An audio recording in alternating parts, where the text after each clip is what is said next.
Des droits de douane s'élevant à 30% sur l'ensemble des importations en provenance de l'Union européenne à partir du 1er août 2025, perçue par la plupart des pays touchés comme une décision brutale qui pourrait enterrer les négociations en cours entre Washington et Bruxelles. Invité de la chaîne américaine Fox News, le président américain a défendu sa décision.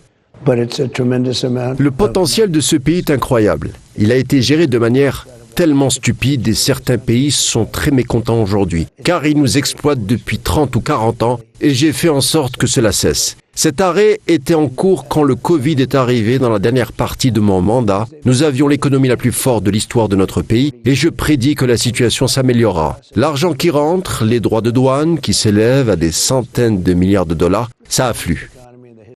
Du côté de Bruxelles, la réponse ne s'est pas fait attendre. La présidente de la Commission européenne, Ursula von der Leyen, a brandi la carte de la riposte si Washington mettait à exécution sa menace, ajoutant toutefois que l'Union européenne restait ouverte aux négociations pour parvenir à un accord avant la date butoir. Les États-Unis nous ont adressé une lettre contenant des mesures qui entreraient en vigueur en l'absence de solution négociée. Nous allons donc prolonger la suspension de nos contre-mesures jusqu'à début août, tout en continuant à nous y préparer, afin d'être pleinement préparés. L'inquiétude face à cette nouvelle tarification douanière était visible en une de la plupart des quotidiens italiens ou encore espagnols, qui craint une guerre commerciale transatlantique.